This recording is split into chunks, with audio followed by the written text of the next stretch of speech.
Hola y bienvenidos amigos. Hello and welcome friends. Steve here, Street Smart Travel with my travel budget update.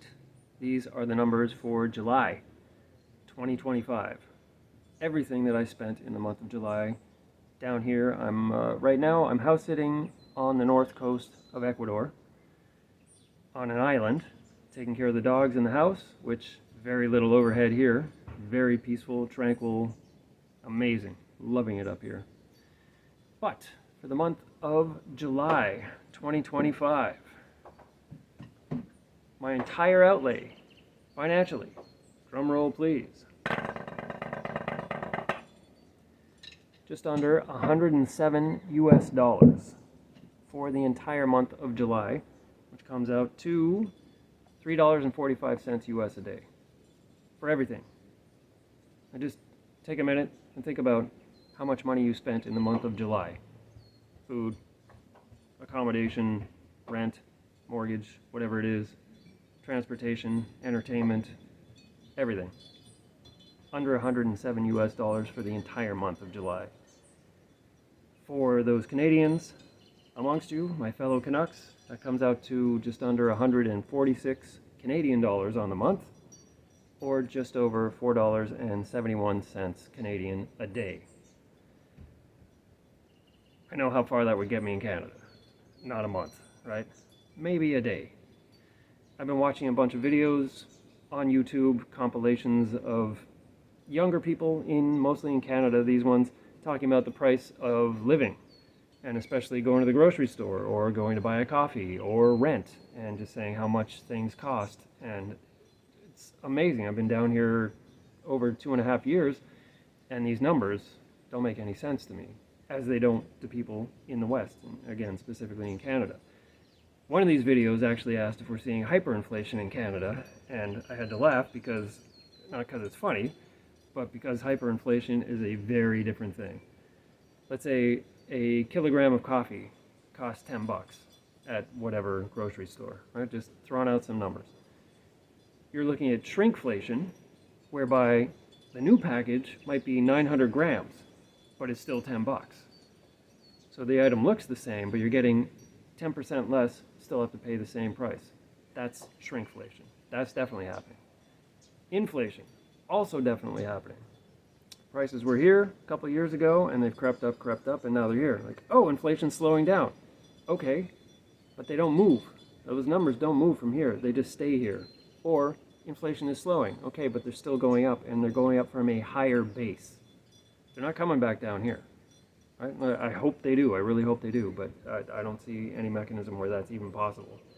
Hyperinflation would be that $10 1 kilogram or 900 gram package of coffee would cost you $1,000. That is hyperinflation. The West is nowhere near that. That's probably going to hear stories about that, and people, oh, I don't know. Look at Zimbabwe with the $100 trillion notes, or Weimar Germany, if you want to see examples of hyperinflation.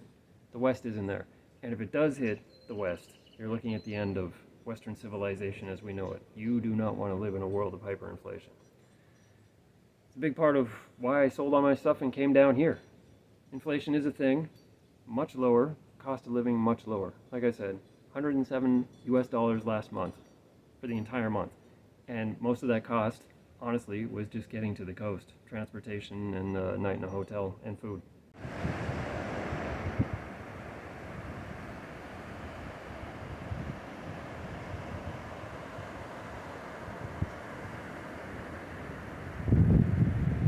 Something I did want to mention as well, just in terms of my annual budget. This is a projection.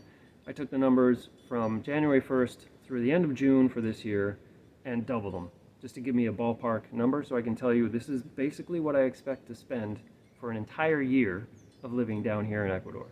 And I'm volunteering and house sitting and doing things, exchanging my time and effort for full room and board. So if I double those numbers, by the end of the year, I'm looking at somewhere around 2,500 US dollars, or somewhere around 3,500 Canadian dollars. Of course, am I going to hit that? I don't know. Exchange rates change. I may have an expense or two come out of nowhere. I don't think I'm going to spend less than 107 US dollars in a month. That's the best that I've done this year. That is the cheapest month that I've had. If you're getting value from this video, please drop a like, a comment, please subscribe, and hit that notification bell. I do monthly budgets once a month just to show people there are other ways of living that cost a lot less than wherever you live.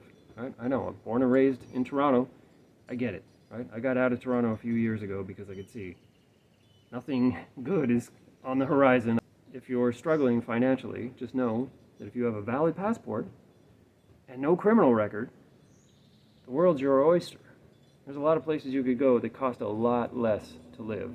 And if you want to do digital nomad work or maybe just travel around for a while, you could do it on a volunteer basis, house sitting, different things, basically exchange your time and effort for full room and board and the cultural immersion and a chance to see the world and.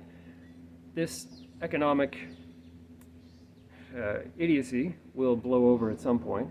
I don't think it's going to be anytime soon, but things will change in the future, hopefully for the better. If you want to ride out the storm, could you rent out your place or sublet your apartment or whatever and just take off and, like I did, just go traveling? Food for thought. And it was a good month. It was the cheapest month I've had this year. I enjoyed it. I didn't do a lot of stuff. I mostly hung out at the places I was volunteering and or house sitting, and that's fine. Right, I got other plans to do more exotic and interesting trips and travel in the near future. More on that later. If you enjoyed the video, I check in every month with the monthly budget numbers just to say, here's where I'm at, here's what I did. These are not projections. This is what actually came out of my pocket so that I could afford to live and travel down here. If you're looking for an escape out of the West, all right, just throwing it out there and saying it's possible. Not saying it's for everybody, but it is definitely possible. Thank you for stopping by. Peace out. See you out on the road.